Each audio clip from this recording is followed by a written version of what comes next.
Facilities meeting, and we'll ask for a motion to approve the minutes of the last month's meeting by Ron, seconded by John.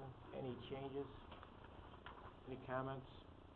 Hearing none, call the question. All in favor, aye? Aye. Opposed? So moved. I think we'll start with buildings and grounds.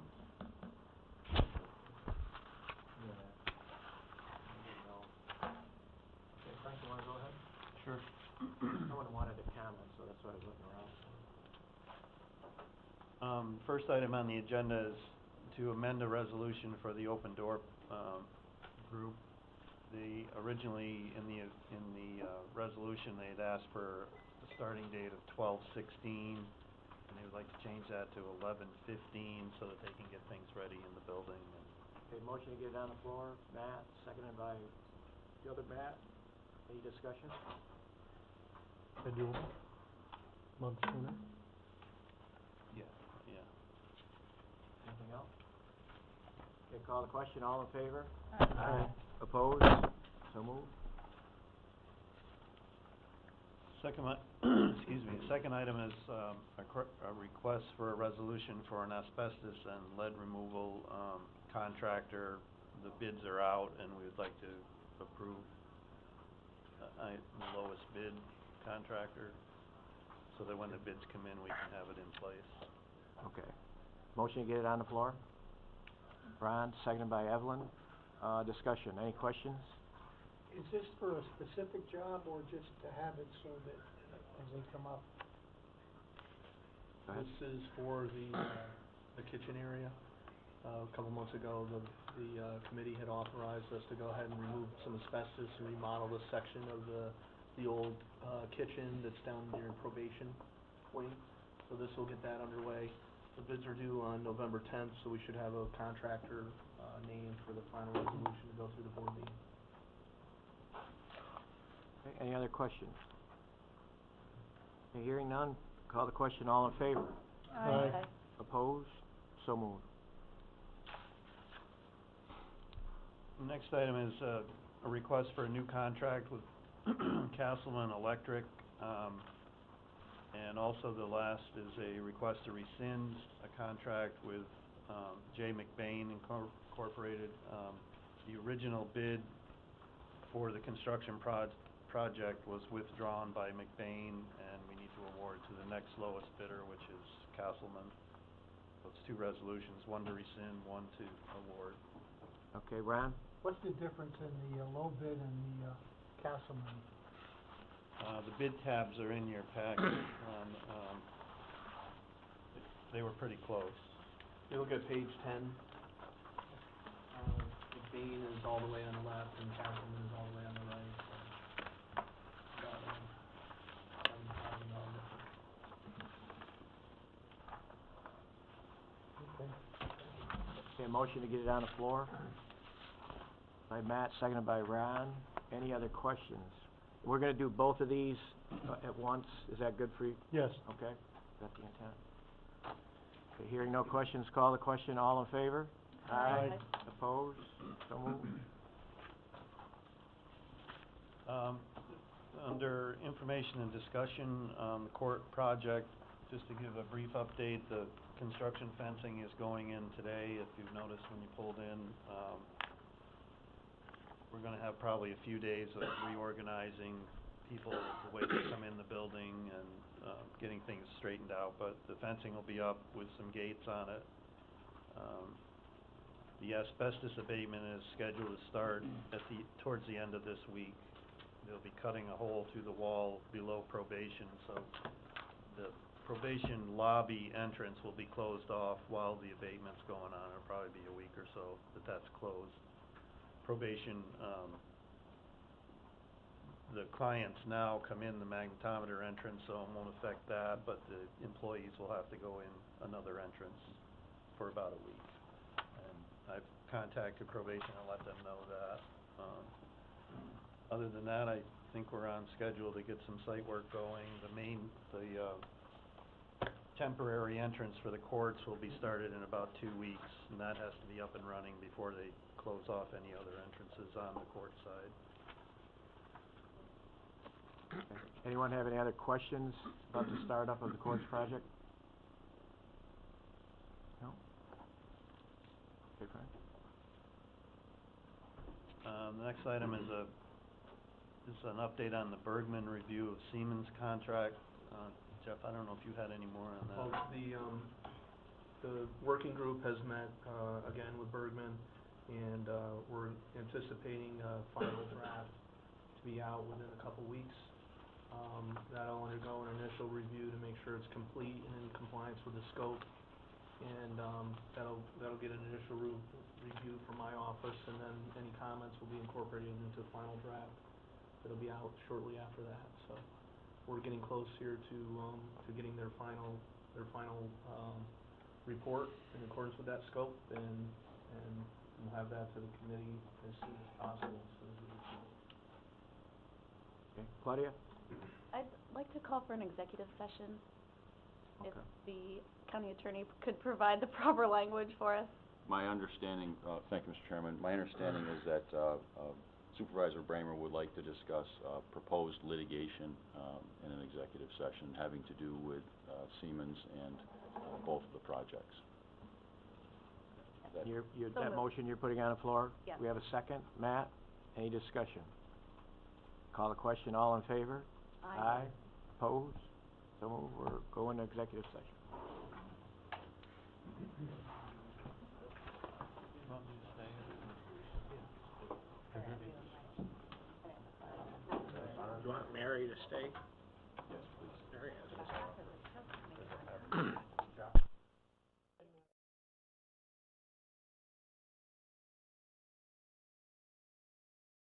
There was no action taken in executive session, or will be now, and we'll move on to our airport. Thank you, Mr. Chairman. I have one resolution request for a grant application for airport marketing and development opportunities. Okay, motion get on the floor by Matt, second by Evelyn. Discussion. The program is with the statewide opportunities for airport revitalization. This program is administered by the DOT Aviation Bureau. The grant amount is for $40,000, and the scope of work is included in your packet.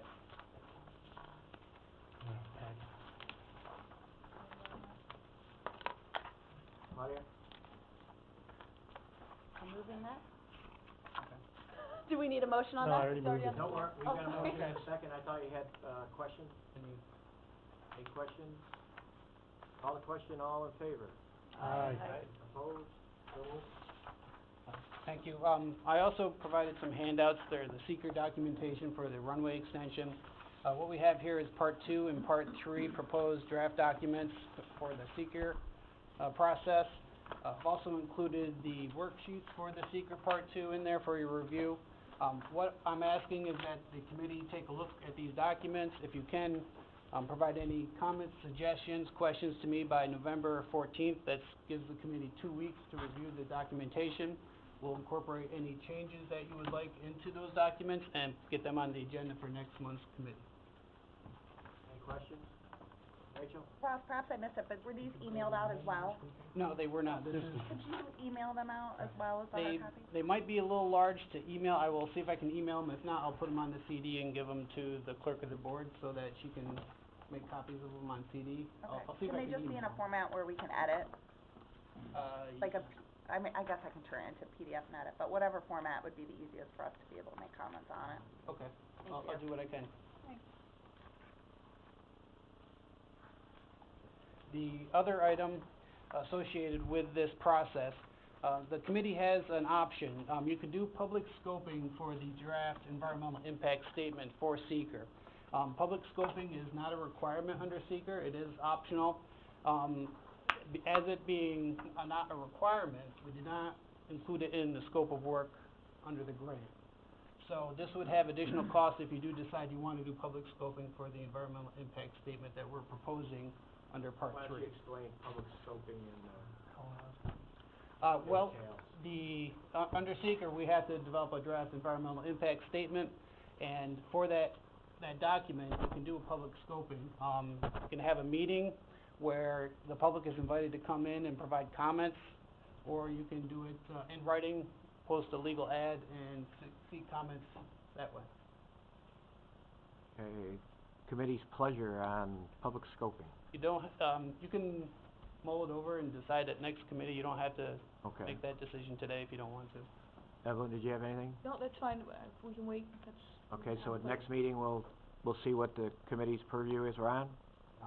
Couldn't we, also post the scoping on our internet site, so somebody that wanted to take some time to prepare something, that might be lengthy, would have an opportunity to submit it in writing as opposed to, We have just an received, ad in the paper, if you know what I'm saying? yeah, we have received a lot of comments from the public already on this project. We've already done a public hearing, as you know, for this project as well, so we're pretty well familiar with what we can expect to receive in terms of, comments from the public. I'm not sure if it's required. There will be an added cost, and it is not grant reimbursable for this public scoping. But I'm saying we could add it, you could add it to, as a solicitation, if you will, Yeah, we can put it on our website, absolutely. on our website. Yeah. And make people aware within Yeah, if some we, advertisement that it's on our website. certainly, yeah. Okay, Claudia, you had your hand? Thanks. Russ, I thought that you had suggested at one point too, doing a public hearing, with both our NEPA and this in conjunction. Yeah, And that's, if we did that, could we use grant that's money? part of the challenge with this process. If we do public scoping, that's gonna cause at least a 60-day delay in the process.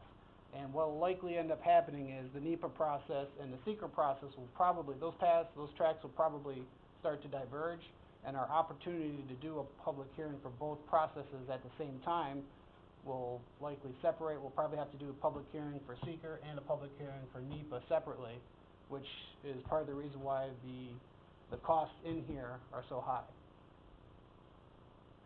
Where are we with NEPA? Are you saying which one is where? The NEPA process, is we're currently waiting for the FAA to provide comments on the draft document. It's with the legal review right now, so we're waiting for FAA legal to review that document and provide comments. And after you get the legal reviews done, then we call for a public hearing? Yeah, we'll make the changes to the document, and then we can resubmit those. The FAA will give us their blessing that they're okay with the document, then we can schedule a public hearing. Yep. Doug? Yeah, personally, the more transparency we have on this, and it's a slight additional cost, the better. I mean, anything we can do to make, the public, give the public an opportunity to participate in all the information, I'm 1,000% behind. So cutting a corner here for the sake of timing or whatever, it doesn't make any sense to me when a project of this, Okay, Rachel? Just, Ross, what is the cost for the public scoping?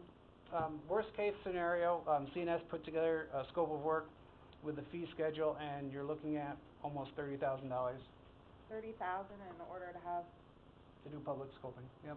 And that's worst case scenario. That's if we do a public meeting to do the scoping process, and we get comments separate and distinct from the NEPA process where those no longer are a combined effort. so, I mean, I agree with Doug from the transparency perspective, and I think that a lot of residents thought we would have another public hearing, so, but those costs are detailed in here? Yeah, they are, and this is not, there still will be a public hearing. This is just for scoping Just scoping. for the draft impact statement.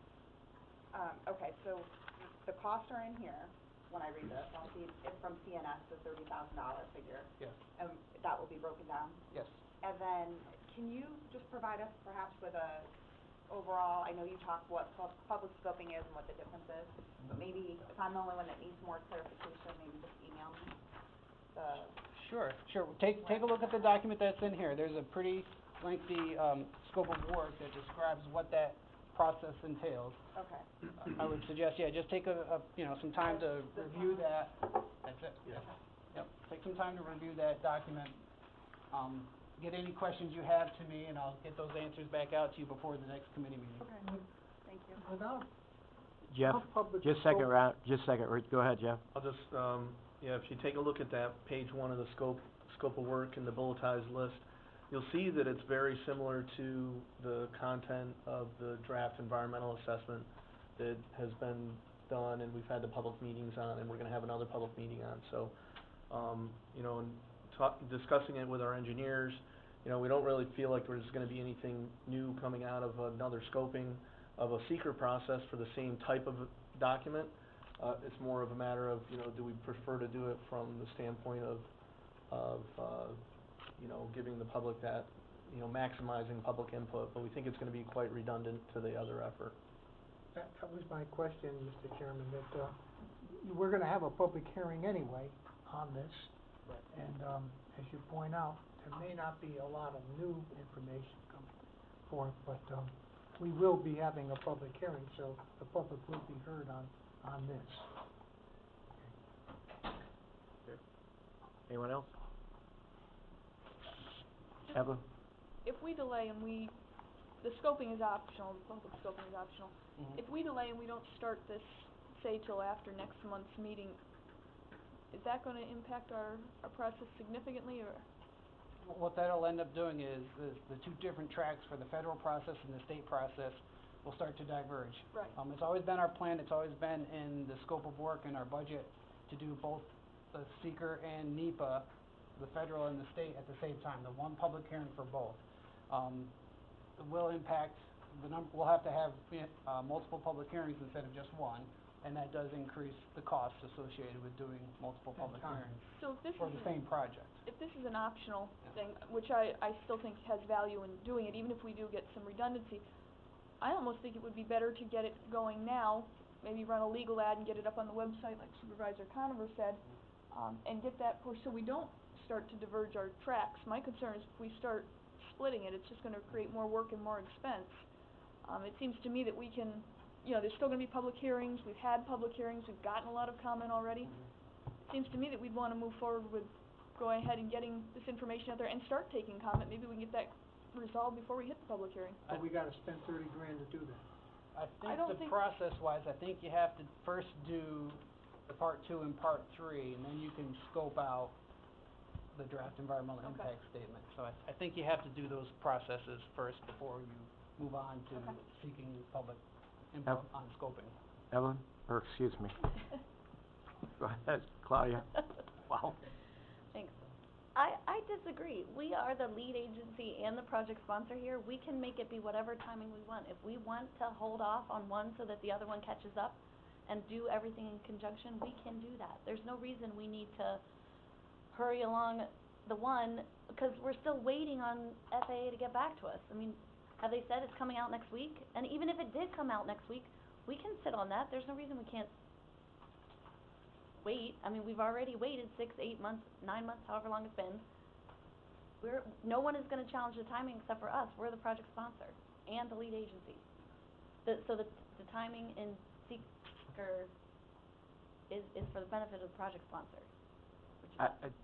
I would agree with your assessment, but I think also, I have heard 30,000, so if we wanna move forward and do everything, we would have to have a motion entertained to okay to 30,000, and that's not grant refundable, correct? Correct. So, I mean, that would be more at the point at hand to get this started, if this is what we wanted to do. Do you wanna put a motion on the floor to okay $30,000 to, okay. I thought we were gonna wait till next. Jeff, you had your hand up, maybe you could add some clarity to it. I was gonna say that you know, there could be impacts to the NEPA if there's unnecessary delay in the NEPA process, where we're just waiting for seeker to catch up, there could be impacts with the federal program and meeting milestones to be able to do grant applications, you know, with the federal fiscal year timeline in mind. So we are in control of those processes, but there can be impacts if we delay one over the other. The grant funding relies on the NEPA process, so if we start delaying NEPA process, it could have impact on our timing of applications and grant awards. I thought you said we could table, the meeting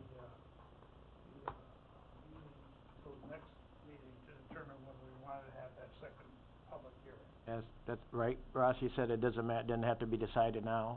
No, it does not. No, what I'm asking is that the committee review the part 2 and part 3 seeker documents, provide comments to me by the 14th so that we can incorporate those changes into the document.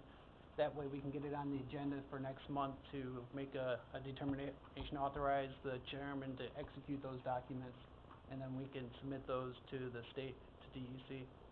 I'm just a little bit confused. If, say, the legal department tomorrow releases the document that we've been waiting for, and then we can schedule this joint public hearing, that was my assessment of what was going to happen next on the environmental reviewer document. That couldn't happen, and we still couldn't do the review that you're looking? Well, I don't know. We still have to address any comments and questions from the FAA on the draft document, so then our consultants will need to make any changes to the document based on their comments, resubmit that document to the FAA, and then they got to sign off on it, that everything's been addressed. Assuming they don't have any more comments, then we could just schedule a public hearing. I think if we got to that point where between now and the next Facilities Committee meeting, if we had received FAA comments on the NEPA document, the environmental assessment, and the comments were, we don't believe there's gonna be significant comments that aren't gonna be quick to address. They've already seen this project a couple times. That would certainly be discussed when we meet again, end of November, to talk about whether we wanna do the public scoping or not. I think we would have more information if in fact FAA is done with their review and we've addressed their comments. That might have an impact on the committee's decision. Do we wanna move ahead without public scoping for seeker purposes, or do we wanna delay the process for seekers? So I think if that happens between now and the next committee, we'll be better informed to make that decision.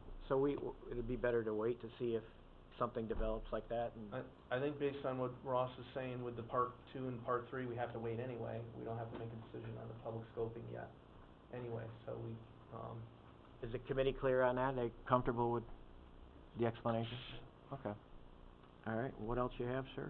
That's all I have. On the agenda, we have information for discussion, review, the proposed resolutions from Supervisors Strauss and Bramer. What about the parking? You have the parking issue? We are working on the plan. I have some graphics I've provided to Jeff. We're going to review those internally.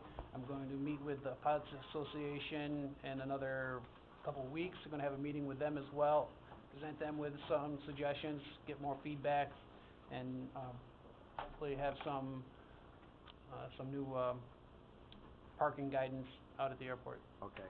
Now, we had 2 resolutions submitted, one by Supervisor Strauss and the second by Supervisor Bramer, and they were, I think, a couple months ago, and they were on positions regarding the runway extension.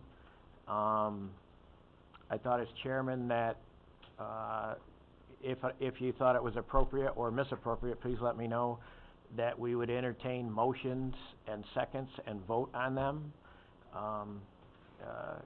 Would that, Claudia, would you like? I prepared a short presentation. May I present it to the committee before we vote? Sure. Thank you.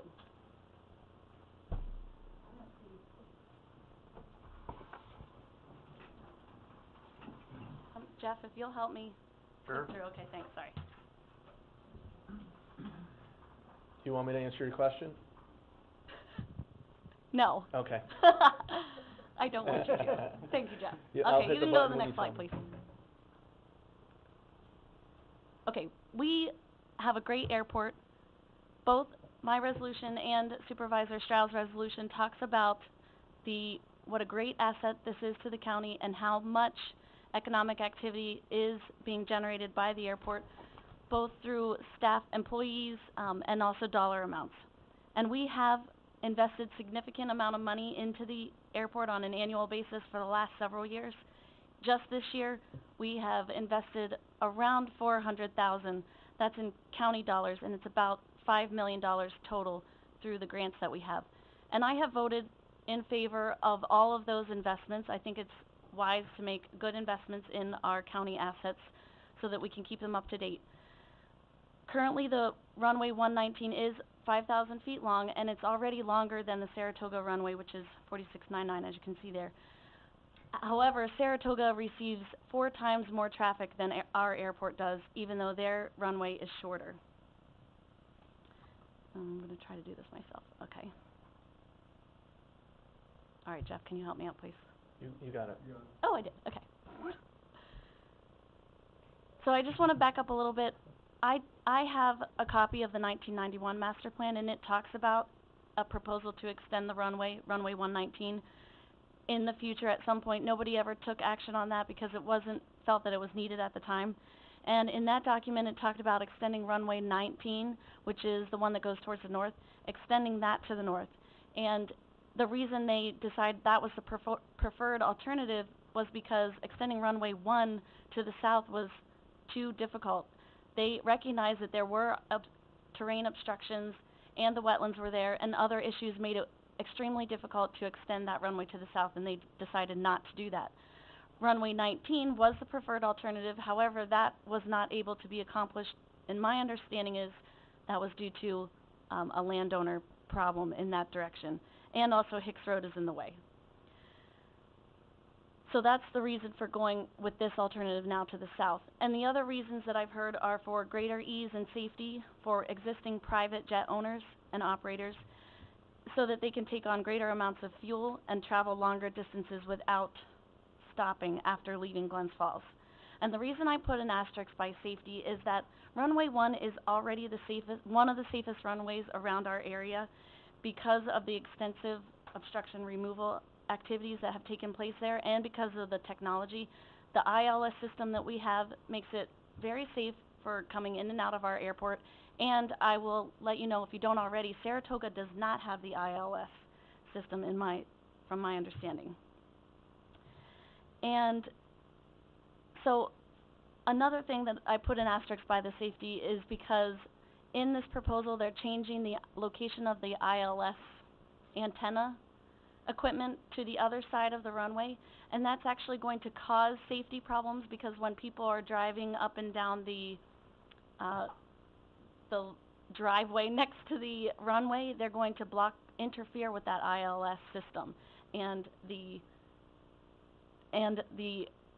radar, or it's not really radar, coming from the ILS system. So in my estimation, the extension is going to make this a little bit less safe in that regard. As far as economic activity, it will provide a one-time infusion of the construction dollars and possibly jobs during the construction phase of the project, which has been estimated at 1 or 2 years. However, outside of that, there's no evidence that the extension will bring increased economic activity to the area. The documents from the EDC state the one-time infusion, but there is no estimate or even projection of ongoing economic activity as a result of the direct impact of the extension. And additionally, everything that we've heard, the purpose and need for this is to serve existing traffic. It is not going to bring new airport traffic. If you look at the document that Jeff provided to us several months ago, it says the purpose and need for the extension is, quote, based on existing air traffic only, end quote. So while there may be a hope and some anecdotal evidence that new traffic will come in, that will get larger jets, that will be able to do this and that, there is not, in my mind, there's not sufficient proof there.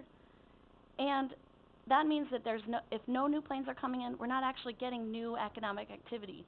It might make it a little bit easier for those people who have a jet here to come in and out, but it's not going to bring new companies to our area. All right. Try to make this go, oops. Reasons not to extend. You all have the secret documents in front of you. You know these statistics. I think these are important statistics. It is going to be impacting a critical environmental area. And in addition to all those ones that we haven't talked a whole lot about are air and noise pollution, if we were to get new jets coming in and out of here all the time, which I don't think is going to happen anyway. And I guess I can't emphasize this enough. To me, the wetlands are an important aspect of our ecosystem, and they shouldn't just be blown off as swampland that do nothing. They provide critical environmental positive impacts towards our water and our water quality, not to mention habitat.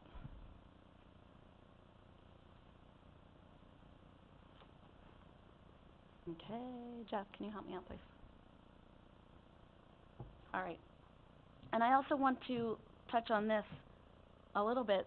there, as I said before, we have one of the safest runways around. There's no FAA requirement for us to extend this. I am not an expert in FAA regulations, but I do know that this table shown in the slide has been provided in most of our documents, and it provides two different runway lengths, recommended lengths. And I also want to point out that the existing runway is sufficient for all piston and turboprop operations, so this extension is going to do nothing for the grand majority of the airplanes that we have at the airport. The runway is also sufficient for our turbojet aircraft that's already using the airport, which includes our Gulfstreams and our Lears. And in 2009, the master plan update stated that we could adjust upward to 5,310 feet, so an extra 310 feet. Where we're getting the 1,000 feet, I am at a loss to provide that information. This chart shows that on the left-hand side, you'll see the recommended length is 4,620 feet. We already have that. On the right-hand side is the 6,050 feet, and it's my understanding that that is for aircraft that are doing long-haul trips, and the data shows that the great majority of our flights are not long-haul trips. People are going 500 miles or less. They do not need the length that's indicated on the right-hand side of this chart. So while our engineers have picked this, it's not based on reality with what is happening right now at our airport. Our documents state that the vast majority is for short haul, and that's how we came up with our noise data. The engineer said that the majority of flights coming out of our airport are short haul, and that's why we don't have a lot of noise issues. Okay, can you go one more? Thank you. So I'm just concluding here. There's no evidence of ongoing annual benefits that may be reaped from the extension, and on the other hand, we're going to have ongoing legacy maintenance costs. And I put the example of the snowplow there. We're going to have a longer extension. We're going to have guys out there longer time periods, plowing, doing whatever else it takes to maintain an extra 1,000 feet of runway that I don't think we have shown we really need. Nor do I think we should be doing it based on the environmental impacts and other impacts of the extension. And if you can go to the last one for me. These are the costs that I have. You know, when they last estimated, it was supposed to be something like an $8 million project. Now I'm sure those costs are higher, and our share of that is going to be somewhere between $400,000 and $5,000. Plus, the ticket price keeps going up as we have to add more and more things, like, for instance, public scoping, another $30,000. These things add up over time. And when we spend that money on this project, we are not going to have that money available to spend on other projects like the college or other things in our county that we want to accomplish, or other things that we're mandated to accomplish. The airport is not a mandated item for us to do. And lastly, I'm concerned that we'll have bad public relations about the airport. People have already told me, well, why aren't we just selling off the airport? Why don't we get rid of it like we got rid of the nursing home? So I don't think this is something that we should be investing in, and I ask you to vote on my resolution. Thank you. Thank you.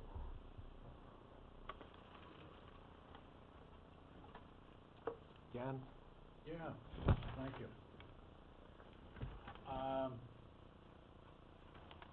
Well, in response to some of the things Supervisor Bramer brought up, more traffic at Saratoga. Yeah, because it's looked at as a recreational airport, so they do parachuting, they do soaring, they do gliding. It is a recreational airport.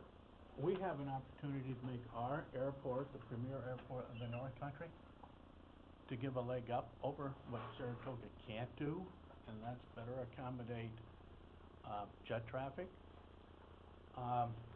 So I think we can do better than Saratoga. And not only that, but she says if we had a 6,000-foot runway, I think you'd see more and more of the business jets using the Warren County facility. She talks about, well, it's just about fuel. No, it's about passengers, because, yes, you can't take off with a full fuel, so I want to thank Supervisor Bramer for pointing that out. But it's because you have a load restriction. The new business jets have airfoils, wings, if you will, that are designed for high performance, high speeds, high fuel efficiency, and so forth. Those wings need longer runways to take off with any kind of a load. So it's not just jet fuel, it's freight that they don't have aboard, it's cargo that's not aboard, it's a lot of things. The ILS design, I'm sure, can be designed to be perfectly safe. Existing traffic, what we're proposing does better accommodate existing traffic. Oh, probably not the Cherokee 140, that doesn't make any difference, that's what Bramer's referring to, but if you're referring to serious aircraft, it does make a difference. And I guess what I'm hearing from Supervisor Bramer is, she says we have to do this for current aircraft, meaning she doesn't care about our economic future? That's what I'm hearing. She says the existing runway is sufficient, it is not sufficient. So, if modernized, your airport's going to do well to encourage economic growth and help keep the kind of businesses that are currently here, because they're going to keep them here. The Warren County Floyd Memorial Airport does need to modernize. And like I said, it would help to make our airport the premier airport of the North Country. What do we need to do? Simply add 1,000 feet to runway 119 so that it meets modern runway-like standards.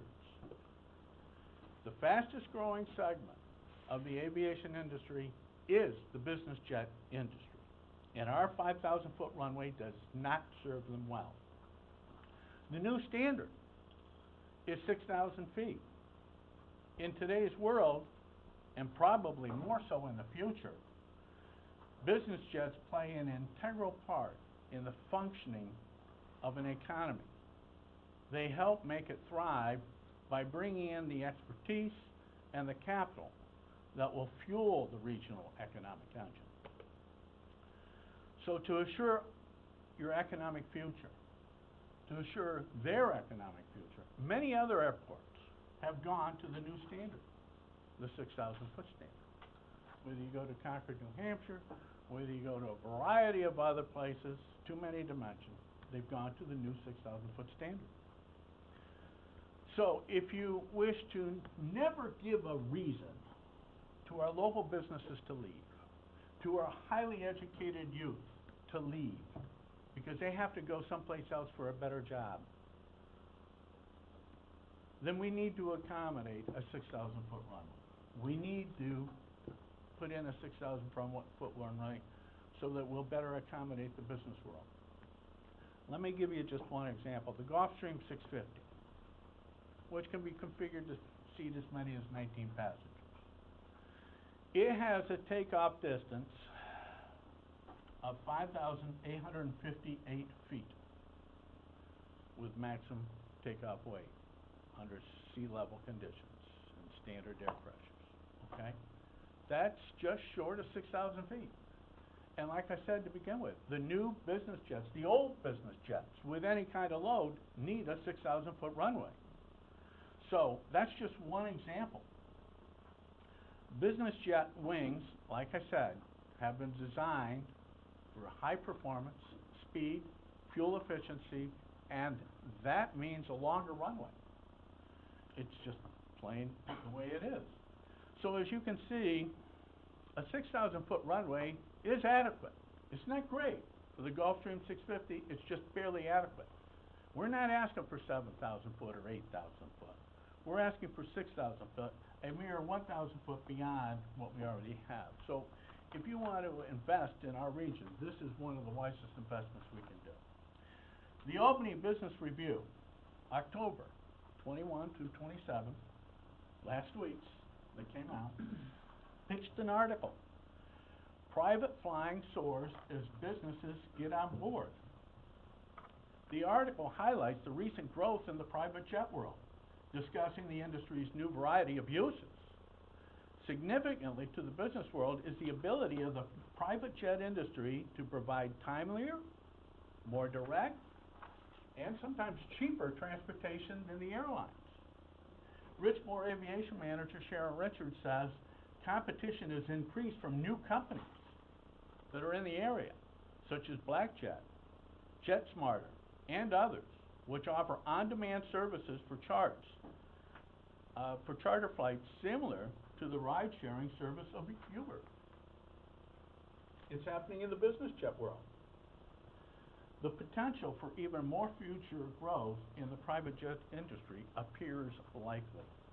In addition to the benefits mentioned above, a 6,000-foot runway will facilitate air freight traffic, something that many businesses evaluate as they consider where they wish to locate. So infrastructure development has a notable and long history of being the inspiration of economic bounty. You can go back to the 16th century when William Van Ornge created an inner harbor, which gave fresh opportunities to expand trade and shipping, an improvement that helped make this little village of Rotterdam into Europe's greatest port, Rotterdam. More recently, we could identify the Northway, SUNY Adirondack, our well-developed water and wastewater facilities as being worthy economic development attractants. The extension of runway 1119 will work to do the same. So, in reference to the improvement, extending the runway to 6,000 feet, professional testimonies have been provided by Tim Maloney, and he operates a Hawker 800 XP. Greg Bean, Chief Pilot of Heritage Flight. John Witzig, Director of Operations for Citron Shares that operates over 70 business aircraft. Al Ball from NetJets. He is the Operations Manager, Intelligence and Analysis Manager. All those professionals spoke to a need and the benefits of an additional 1,000 feet offered on our runway. The extra runway, they said, could help reduce restrictions born from the warmth of summer or runway rain or snow contamination. FAA rules require passenger carriers to abide by a 60% rule. And for a 5,000-foot runway, that reduces it to 3,000 foot, which is quite limiting. And many jets are not capable of doing any kind of load of a 5,000-foot runway. It limits the freight loads, limits the airport's ability to attract new businesses. The longer runway provides a safer environment. That's a given. That by itself should be enough. Well, other people argue it's safe. It could be made safer. Landing distance will be less of a challenge. Increase the runway will encourage greater usage and be a boom to the tourism industry. If you wish to see those, that's in the draft EIS, Appendix A. All right, multiple economic studies have been done that review and highlight the economic impacts of the airport. A 2002 study said the airport brings in $4.2 million a year. A later study done by New York Statewide Airport Economic Impact Study in 2010 said that the airport has 37 full and part-time jobs, 6.6 million in expenditures are the direct result of on-airport businesses, including airport sponsor expenditures, visitor spending at the airport, including indirect expenditures. The total impact for Floyd Bennett Memorial Airport was $8.3 million and supports 53 jobs. A third study, even done more recently, done by R.A. Wiedemann and Associates, done in February 2015, stated as follows. Floyd Bennett Memorial Airport supports 97 jobs and $10 million in annual economic impact. The airport generates $478,400 in state and local taxes and provides incomes of more than $4.3 million to New York residents. So in addition to the positive economic impacts that the airport has on regional economy, as I just identified, it also attracts $10 million in grants since 2002. So the bottom economic line, the airport has contributed more than $10 to our region for every $1 the county has invested in it. This airport has brought money, business, and jobs to the area, all of which have worked significantly to lessen the tax burdens on the local taxpayers. So there are those who oppose this airport improvement. And they claim we don't need a 6,000-foot runway. However, their claims are often false, inaccurate, or they don't portray the full picture. Like the claim that we don't need an extended runway because a Lockheed C-5 Galaxy, a large cargo transport, can land there. All right, it's true. They can land there under ideal temperature and pressure conditions. If they're empty and they have the best pilot, they can land there. But the truth is, a loaded C-5A or a loaded C-5, and they go into A, B, C, D, E, F, needs 8,400 foot of runway with any kind of a load. Another claim, Chicago's Midway Airport has only a 4,000 foot runway, and that airport functions just fine. Yes, it's true. Midway has a 4,000 foot runway, and that airport functions just fine. However, what's not told is that Midway has 5 runways. The 4,000 foot runway is generally not used. The 2 runways that are primarily used by air traffic at Midway are both over 6,000 feet. Okay. Also, there's a well-known email blaster opponent who claims that, this and that. Well, those claims were objectively reviewed in a document published June 16, 2016 by Warren County Public Works Superintendent Jeff Dennison. He provided a well-documented response to those claims.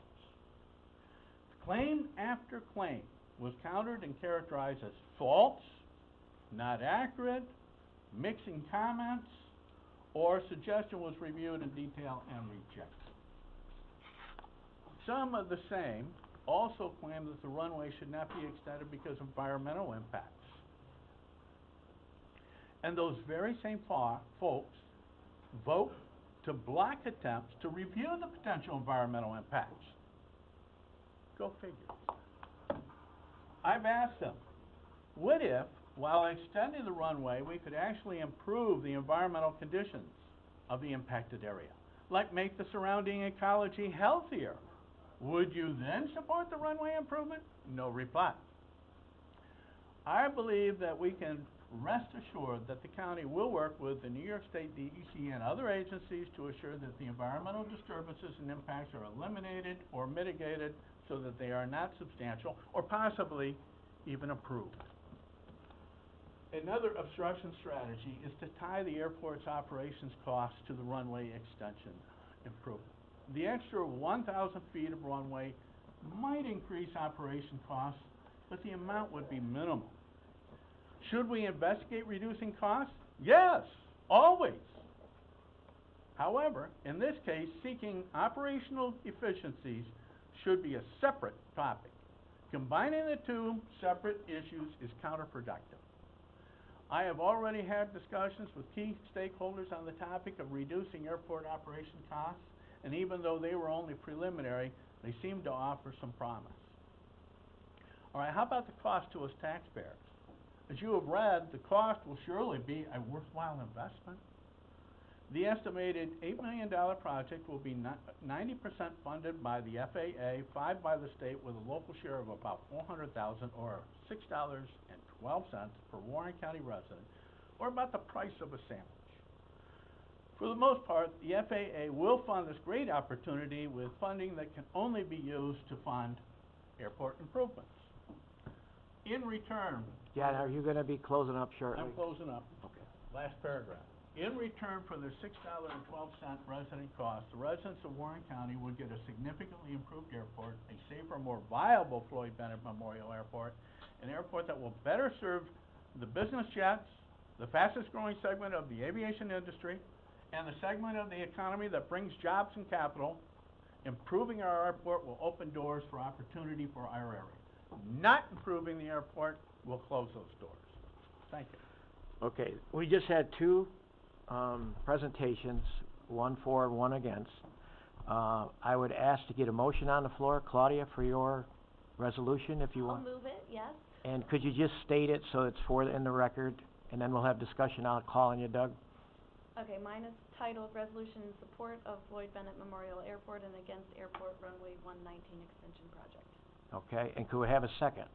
Doug is the second, and discussion. Doug? Well, I mean, here we are almost 2:00 after that lengthy dissertation from John. I don't think we can give it due diligence discussion right now. I think a lot of people have to leave right now. So I propose that we table this and finish the discussion when we can actually give it its due diligence. Right now, we spend 2 hours in this meeting, and I know 3 people have told me they gotta leave. So we're going to say, okay, we're at the end of the meeting, and really the discussion will be probably 15, 20, or 30 minutes long. And unless everybody commits to staying there that long, then I say we table it until next meeting to finish it up. We've now heard both proposals, we can now both sink our teeth into them, and we finish the discussion at the next meeting. Okay, any discussion? Matt? So we have a motion on the floor to table, Yes. and we have a second by Matt. Okay. Call the question. This is a motion to table the vote and to take it up next meeting. Okay. Call the question. All in favor of tabling? Aye. Show of hands, please.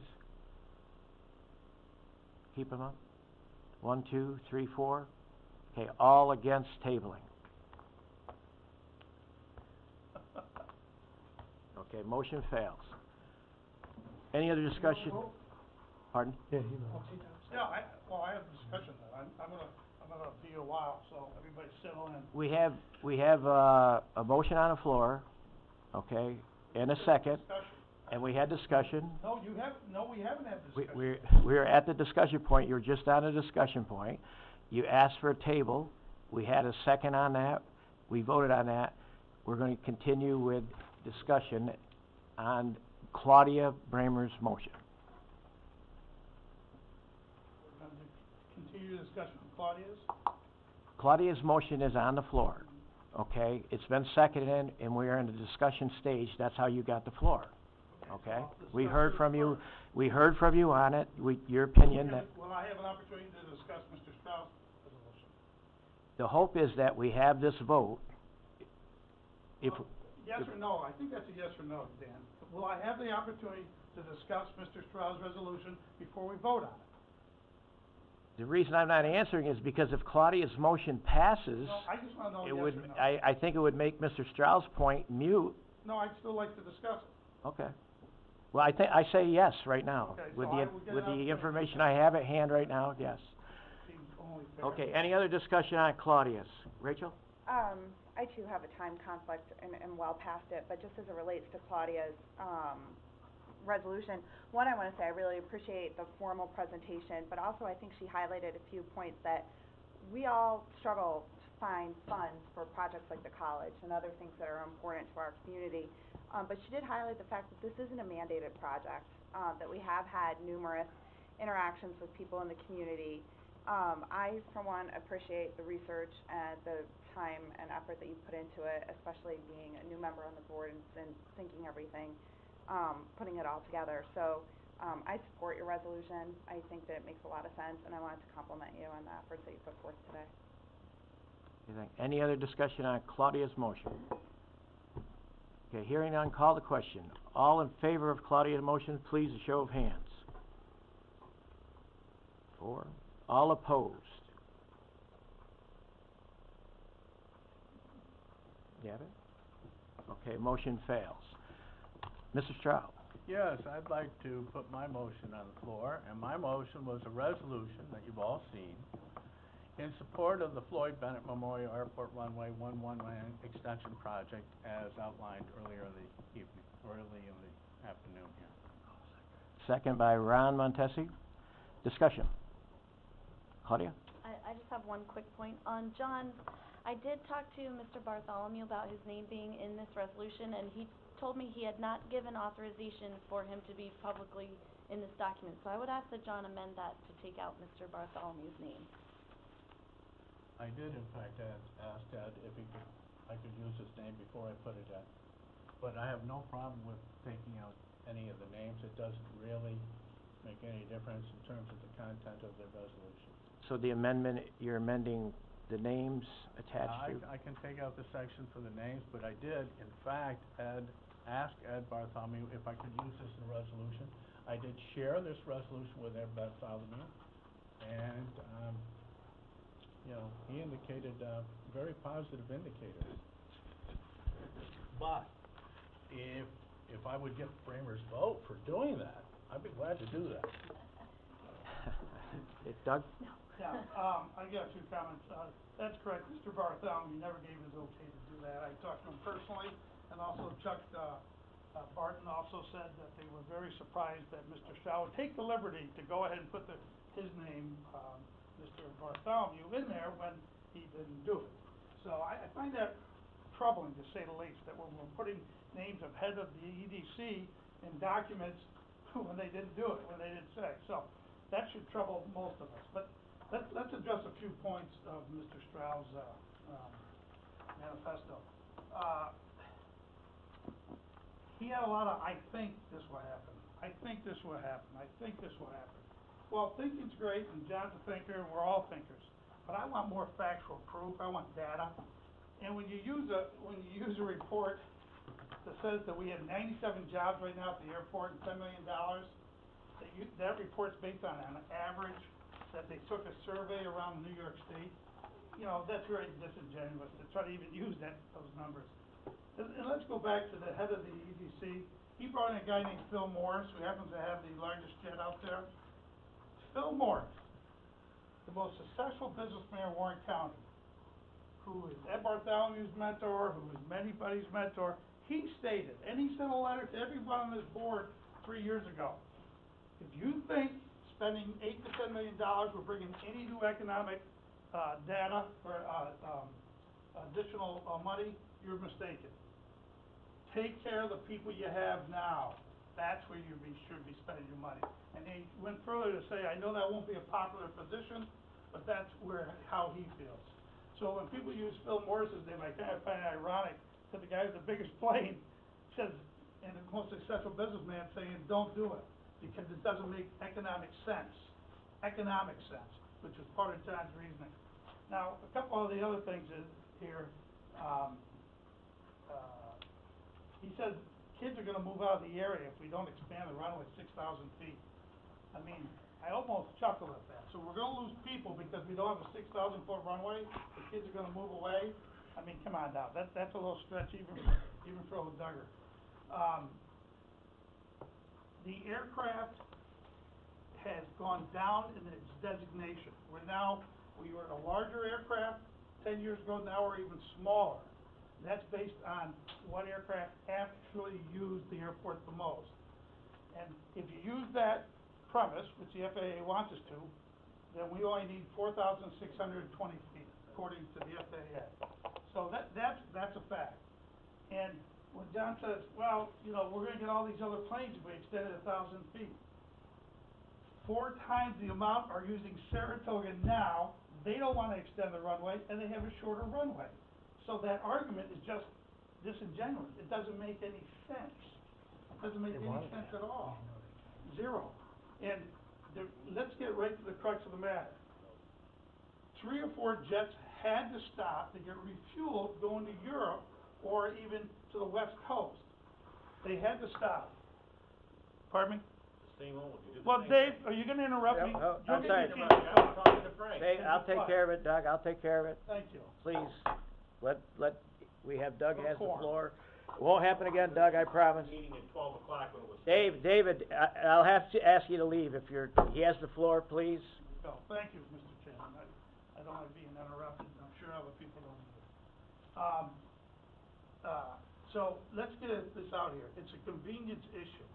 4 or 5 jets don't want to have to stop to get additional fuel, because right now, if they go to Europe, they can only leave with 60% fuel. And that is correct, Mr. Strauss.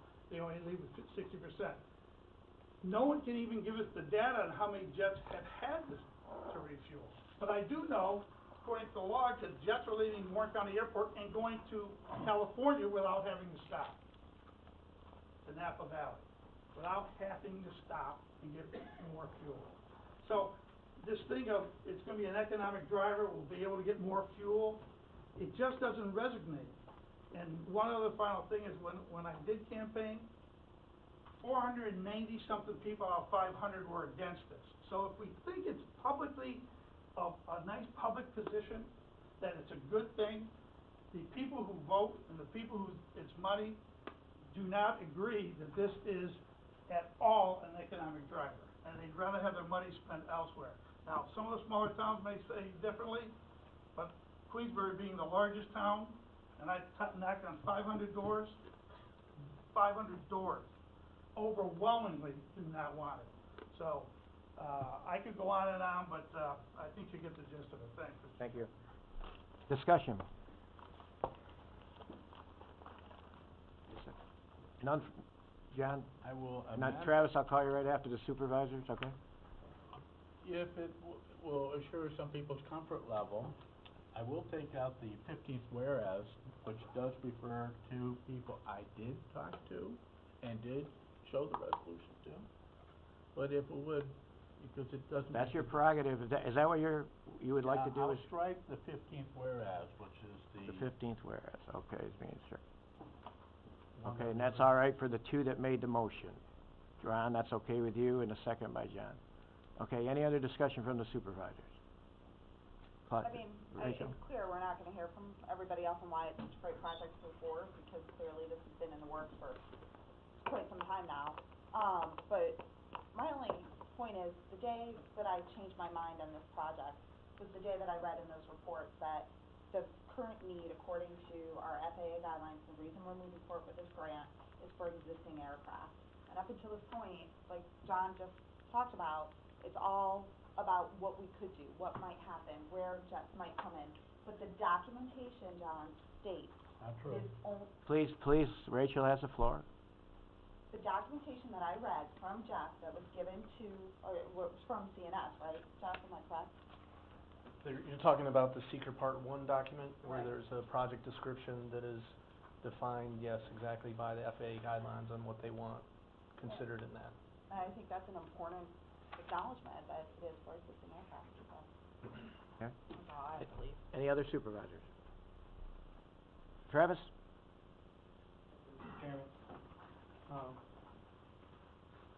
Travis White at Queensbury. First of all, let me just read one sentence from a FAA design, it's actually the runway length requirement design document. It says, for federally funded projects, the airport designer must take into account the length of haul, in parentheses range, that is flown by airplanes on a substantial use basis. The length of haul range will determine the operating takeoff weight for the design airplanes under evaluation. And the reason I mention this is just to clarify something that Claudia had put out there earlier, those two charts. And it clearly says that you should be choosing the earlier chart, the 60% load chart, because when every study has ever been done, and actually in the DEA itself, it says that Glens Falls is definitely a short haul airport. So I just had a couple of notes that I made here. It's not going to take very long, but I just wanted to, when John was talking, I made a couple of notes. I just like to go over them. Saratoga versus GFL, the comment was recreational. My comment is just looking at the jets, leaving the recreation beside itself. We took a good look at the number of jets that came into GFL, Glens Falls, and 5B2, which is Saratoga, over the course of the summer during track season. And that number ran it was a high, almost 4 to 1. The number going into Saratoga as went into general Glens Falls. So I did want to let you know that there is a very large difference there, and has obviously nothing to do with the length of the runway, because our runway is already longer. If that was going to attract them, it should have already attracted them. As far as the load, that whole 60% versus 90%, John is correct. That load includes passengers, everything else, not just fuel. But I also want to tell you that those airplanes burn over 1,000 pounds per hour of fuel. So you know, it would even, I'm fatter than I should be, but it would only take 4 of me, you know, to, make up for 1 hour of driving, time there. As far as his, issue of maybe even being cost effective, I can tell you that you cannot rent a Hawker 800 for, under $3,000 an hour. And I don't see how you're gonna go ahead and make that cost effective for anybody that we can associate with. The statement was that we'd like to make this the premier airport of North Country. I believe it is the premier airport of the North Country, and I'd like to see it stay that way, to tell you the truth. But you know, I don't think we need to extend the runway. As far as commercial traffic was mentioned, there's something called an essential air service program. You should know this. You can get subsidies for flying into small airports. Saranac Lake is one of them that benefits from this. They will actually subsidize the carriers to make sure that they don't lose money when they come in and do commercial service. The problem with that is that if you're within, I think it's 80 miles, it might be, that might be a little, but if we are closer to Albany than is allowed to be as a part of this essential air service program. We will never be part of this as a essential air service program. Anybody looking to put commercial flights in here is going to look at Rutland or somebody else where they can get a subsidy. And those subsidies will be up to $200 per passenger per day. So that is going to you know, work against us no matter what we do to the runway length. He mentioned economic impacts. I'm not going to get into it too much, but every study that has been put out on this has been used a modeling program called IMPLAN, the same modeling program they use to justify why counties and cities should build new sports stadiums and stuff like that. Basically, what it assumes is that every dollar that's brought in gets multiplied times over because it goes in this guy's pocket who needs to buy groceries, who did this and that, and it's you can't hardly lose if you go ahead and use that program. I don't know about the 5 different runways in Chicago, but I do know that Key West has only 1 runway. It's less than 5,000 feet, and they have 737s going in there every day. So it is possible. They might have fuel restrictions. You're right. They may not be able to fly from Key West straight up to you know, Canada or something because of that. They might have shorter flights, but it goes in every day. It's not a deterrent for Key West. Our old airport manager, by the way, manages Key West. That's really, I had a couple other things here, but I won't take up your time. I know it's getting late for everybody. Thank you very much. Thank you. Anyone else? Okay, hearing none, call the question. All in favor of John's motion and aye? Aye. Opposed? So moved. Okay, we have one other thing. Did the Historical Association was emailed out to you, or you should have received that. I hope everybody had a chance to review it. They are reviewing it themselves, and I would expect to have them back at next meeting.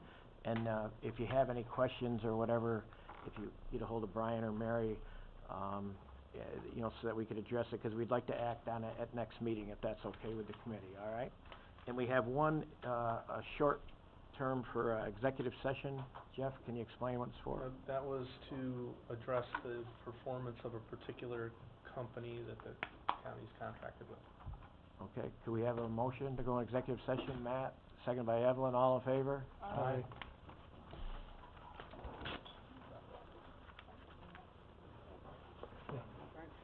I got my paper. Most out of paper at town hall. I haven't that problem yet. We're gonna mitigate the environmental impacts, 2 for 1. What's that? We're gonna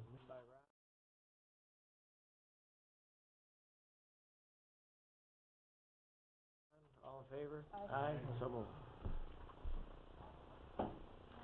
That's it.